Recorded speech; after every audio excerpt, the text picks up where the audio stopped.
Ya, kami ajak Anda pemirsa beralih ke informasi lain mengenai penanganan adanya kecelakaan maut yang terjadi beberapa waktu lalu di eksit tol Bawen, di mana Komite Nasional Keselamatan Transportasi atau KNKT pada Kamis pagi menurunkan tim untuk melakukan investigasi dalam kecelakaan lalu lintas di eksit tol Bawen, Kabupaten Semarang, Jawa Tengah yang terjadi pada Sabtu malam lalu.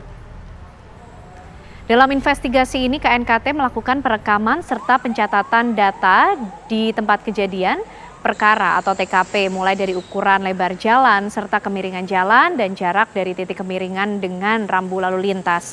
Kemudian data itu akan dikomparasi dengan keterangan pemilik kendaraan serta saksi-saksi, juga sarana prasarana jalan.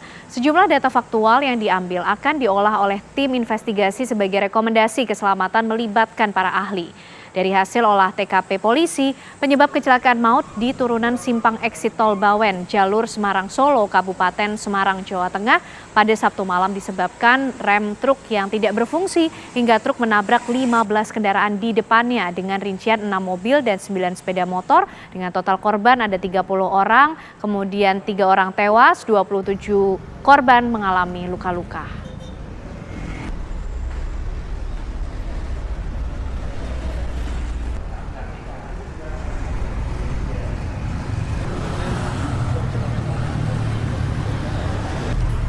Peristiwa kecelakaan lalu lintas yang membuat puluhan orang terluka terjadi di eksit tol Bawen, Kabupaten Semarang, Jawa Tengah. Sebuah truk menabrak sejumlah kendaraan roda 4 dan roda 2 dalam kecelakaan beruntun tersebut.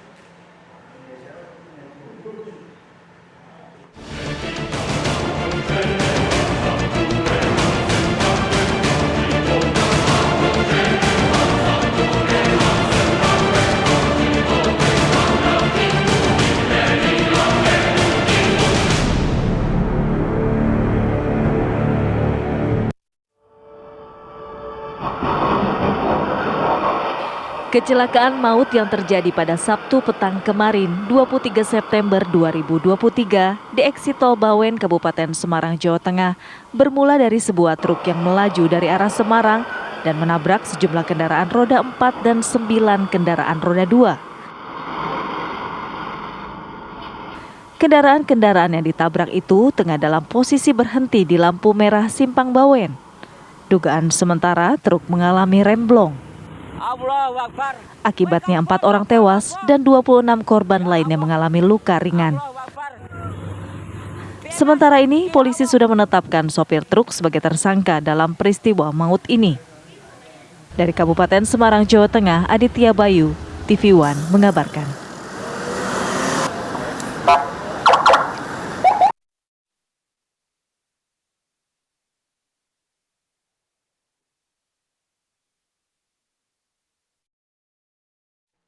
Ya, pemirsa, kita akan membahas mengenai fakta-fakta yang kemudian ditemukan oleh pihak kepolisian KNKT pada peristiwa kecelakaan maut yang terjadi di eksit tol Bawen pada Sabtu lalu, dan akan kita bahas bersama dengan HKBP Purnawirawan Budianto SOS MAH, pengamat transportasi dan hukum, dan juga mantan Kasubdit Dirgakum Polda Metro Jaya. Pak Budianto, apa kabar? Selamat malam. Sehat selalu. Sehat ya Pak, sehat selalu. Kita akan coba lihat dulu ya Pak ya, bagaimana sebenarnya peristiwa dari kecelakaan maut yang terjadi di eksit tol Bawen, Kabupaten Semarang, Jawa Tengah, pemirsa, di mana jumlah kendaraan yang terlibat dalam peristiwa tersebut itu ada sekitar 15 kendaraan, mulai dari kendaraan sepeda motor dan juga kendaraan roda 4, pemirsa, yang terlibat dalam kecelakaan tersebut. Inilah pemirsa, kami hadirkan untuk Anda informasinya, setidaknya ada 7 mobil dan juga 9 sepeda motor yang kemudian ditabrak berarti dari truk yang pada saat itu diduga mengalami remblong. Ini semua kendaraannya berada di posisi di depan truk. Nah, Pak Budianto, kalau kita melihat dari kendaraan yang terlibat dan dugaannya tadi terakhir karena adanya ditemukan remblong Pak pada truk tersebut. Nah, mungkin Pak, kalau kita melihat dari CCTV dan juga video amatir mungkin ya yang beredar mengenai peristiwa yang ada, kira-kira memang dugaannya memang kuatkah ini kelalaian sopir truk yang juga sudah ditetapkan sebagai tersangka, atau Pak Budianto melihat ada hal lain yang perlu diperhatikan juga? Ya, kejadian kecelakaan angkutan barang maupun orang dengan modus remblong kan sudah beberapa kali terjadi gitu. Padahal di dalam Undang-Undang Lalu Lintas dan Angkutan Jalan nomor 22/2009 bahwa setiap kendaraan yang dioperasionalkan di jalan harus memenuhi persyaratan layak jalan itu. Ya. Berbicara masalah layak jalan itu bagaimana dilihat sistem remnya, kemudian juga sistem perlampuan, termasuk kincupan dan sebagainya. Ya. Kemudian kalau kita berbicara masalah angkutan umum, baik itu barang maupun orang, kan setiap 6 bulan sekali itu kan diadakan suatu namanya uji berkala atau KIR gitu. Nah, pada saat uji berkala itu kan dilakukan pemeriksaan secara fisik secara keseluruhan, baik itu masalah sistem kemudi, kemudian sistem rem, termasuk kincuban dan sebagainya, sehingga bahwa pelaksanaan KIR apabila dilaksanakan dengan baik seharusnya kecelakaan dengan modus rem bolong itu kecil sekali terjadi. Ya. Kemudian juga di dalam peraturan presiden bahwa setiap perusahaan yang berbadan hukum itu harus menjalankan namanya SMK, Sistem Manajemen Keselamatan itu. Pada perusahaan-perusahaan yang sudah menjalankan SMK itu pasti punya bengkel sendiri untuk melakukan suatu perawatan secara rutin gitu. Termasuk juga perawatan terhadap para pengemudinya. Bagaimana memberikan suatu pencerahan, bagaimana pada saat mengemudikan kendaraan bermotor di jalan, itu harus paham dan mengerti tentang tata cara berlintas yang benar gitu. Karena bahwa setiap kejadian kecelakaan lintas itu pasti diawali dari pelanggaran itu sendiri gitu. Kendaraan tidak layak jalan itu merupakan suatu pelanggaran juga itu, sehingga bahwa kejadian ini sudah terjadi ya. Karena kelalaiannya kemudian mengakibatkan update terakhir bahwa 4 meninggal dunia, kemudian ada sekitar 26 yang mengalami luka berat maupun luka ringan. Sehingga nanti bahwa kita harapkan bahwa nanti penyidik bisa memproses kasus ini secara komprehensif itu. Jangan hanya berkutat kepada supir semata, tapi juga pihak-pihak yang berkepentingan gitu harus dimintai keterangan juga.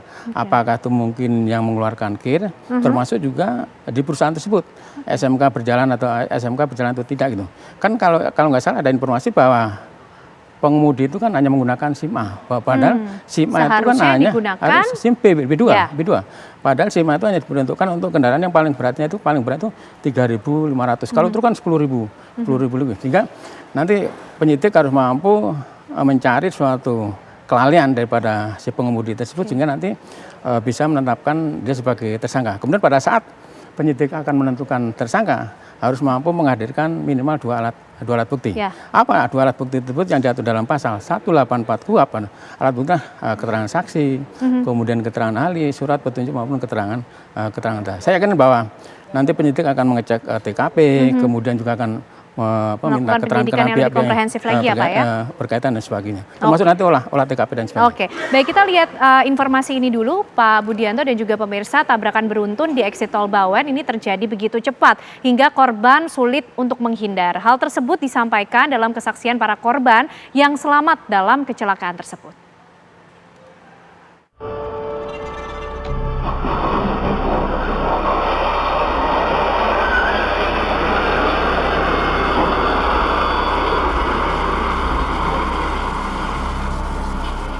Sebagian korban tabrakan beruntun di eksit tol Bawen masih menjalani perawatan di rumah sakit. Masih membekas jelas dalam ingatan mereka detik-detik kejadian mengerikan itu. Kejadian berlangsung sangat cepat. Mereka tak sempat menghindar untuk menyelamatkan diri. Ada suara ding gitu. Kayak dia suara mobil, tak lihat seberang Pak. Kok nggak ada mobilnya. Saya selesai bagian gitu, nggak ada 30 detik, udah disapu semua.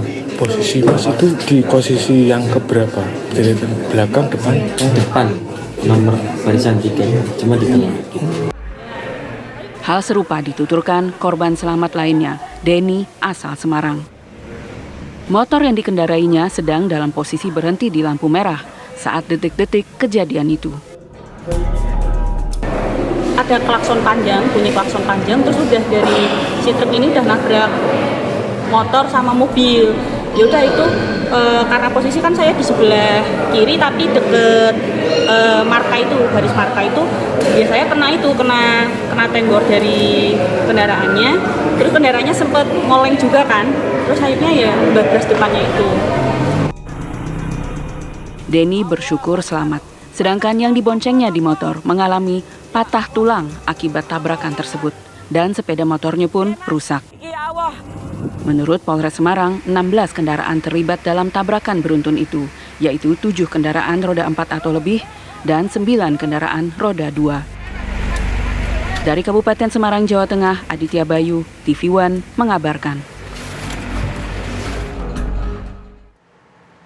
Ya, pemirsa, peristiwa kecelakaan maut yang terjadi di eksit Tol Bawen ini tentu menyita perhatian publik karena kalau kita tahu jalur di Bawen Kabupaten Semarang Jawa Tengah ini juga menjadi salah satu jalur yang strategis, sibuk juga, artinya butuh perhatian lebih khusus juga sehingga bisa menjamin keselamatan dari para pengguna jalan. Nah, usai jeda kami masih akan kembali menghadirkan pembahasan lebih lengkapnya untuk Anda.